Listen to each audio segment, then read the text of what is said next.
Nazywam się Adam Pabiś i jestem audiologiem i protetykiem słuchu. Po pracy oddaję się swojej pasji, czyli strzelectwu sportowemu. Dzisiaj jesteśmy na strzelnicy Forgans w Łodzi i w tym filmie opowiem Ci, jak chronić słuch przed hałasem.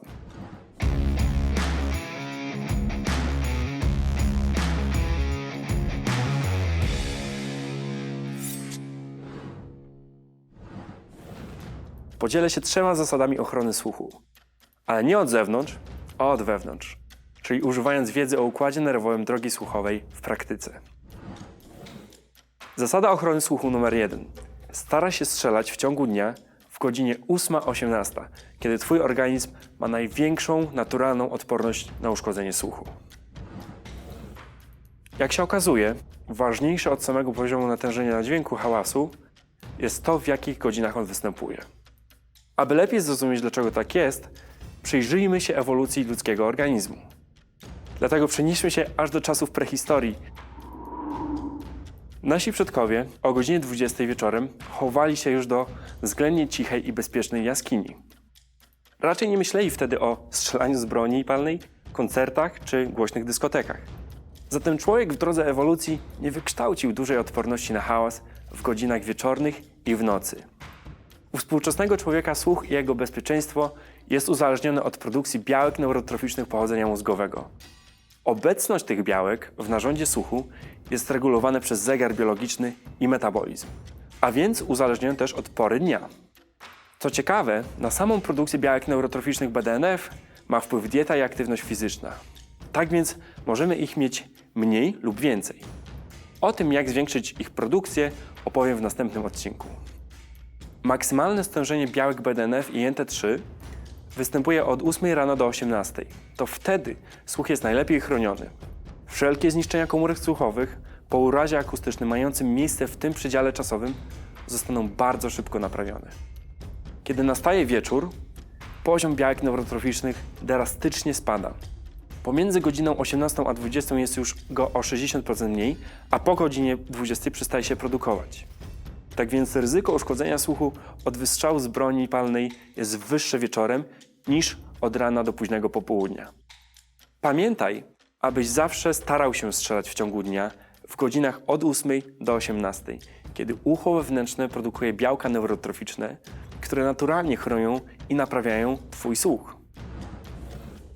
Zasada ochrony słuchu numer 2. Staraj się, na ile to możliwe, unikać strzelania, kiedy może on być poprzedzony stresem psychicznym bądź fizycznym tego samego dnia.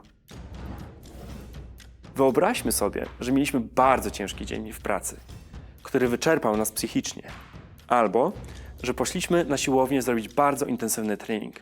Zamiast wrócić od razu do domu i odpocząć, postanowiliśmy odwiedzić strzelnicę.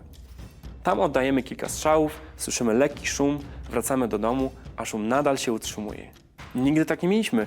Co się stało? Powodem takiego stanu rzeczy jest wyższy poziom kortyzolu we krwi. Kortyzol to tak zwany hormon sterydowy aktywowany podczas stresu. Stresem dla naszego organizmu jest zarówno stres psychiczny, jak i stres fizyczny, czyli aktywność fizyczna. Nadmiar aktywności fizycznej bądź stresu psychicznego uwalnia zbyt wysoki poziom kortyzolu. Kortyzol hamuje procesy naprawcze wszystkich tkanek, również komórek słuchowych i włókien nerwu słuchowego. Jego poziom jest bardzo niski, kiedy jesteśmy zrelaksowani i ulega wzrostowi, kiedy się stresujemy. Kortyzol po uwolnieniu do krwiobiegu przez pierwsze 5 minut jest przeciwzapalny, na wypadek, gdybyśmy w tym czasie naprawdę szybko uciekali od zagrożenia. Jednak po tym czasie jest już i ototoksyczny. Neurotoksyczny oznacza, że jest toksyczny dla neuronów w mózgu. Ototoksyczny oznacza, że jest toksyczny dla komórek słuchowych i nerwu słuchowego. Nadmiar kortyzolu we krwi również hamuje naprawę tkanki. W normalnym stanie człowiek ma niskie stężenie kortyzolu i komórki, które uległy uszkodzeniu po wystrzale z broni, naprawią się. Jednak z wysokim poziomem kortyzolu naprawa nie dojdzie do skutku przez tygodnie od zniszczenia komórek. Tym samym krótkotrwały, nagły ubytek słuchu staje się już niestety na stałe nieodwracalną przypadłością. Podobnie jest z koncertami. Dlaczego tak dużo osób doświadcza ubytku, a w tym samym czasie inni nie?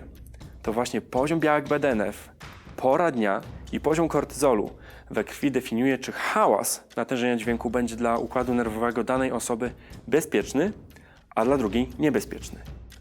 Dlatego tak ważne jest, aby w dzień, w którym planujesz jechać na strzelnicę, nie był wypełniony zadaniami powodującymi stres.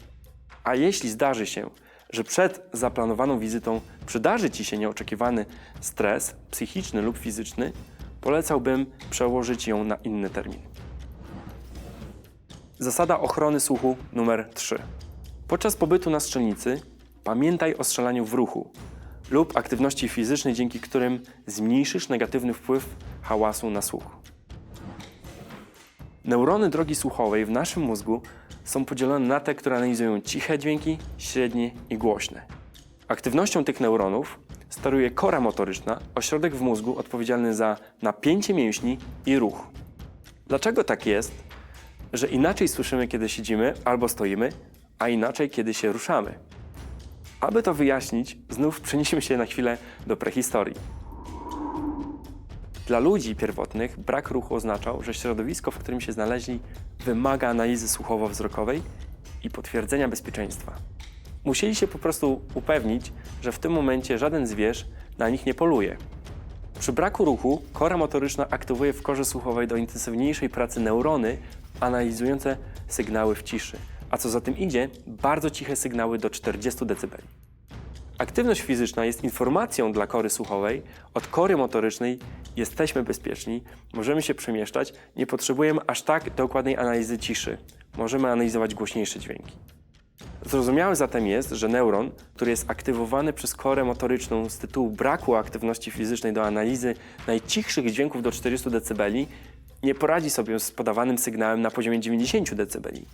A taki sygnał właśnie podajemy neuronowi, kiedy stoimy w miejscu w bezruchu, a z naszej broni palnej uwalnia się sygnał 90 dB. W takiej sytuacji neuron może ulec przepaleniu. Jeżeli nie zostanie zniszczony całkowicie, mamy szansę go naprawić za pomocą diety i aktywności fizycznej. Jeżeli strzelamy i się ruszamy, to natężenie dźwięku idealnie odpowiada wtedy aktywowanym przez korę motoryczną neuronom kory słuchowej, które są zbudowane do analizy głośnych sygnałów od 80 do 120 dB. Jeżeli ćwiczymy elementy CQB i wydaje nam się, że pomieszczenie przy wystrzale może potęgować hałas, nasz ruch i dynamiczna aktywność, którą wykonujemy z bronią, zmniejszą negatywny efekt tego hałasu w trakcie ruchu. Pamiętając o tych aspektach, bardzo polecam, aby na strzelnicy możliwe jak najczęściej resetować działanie warstw kory słuchowej poprzez mały spacer, np. podejście do tarczy, bądź napicie się wody i kawy.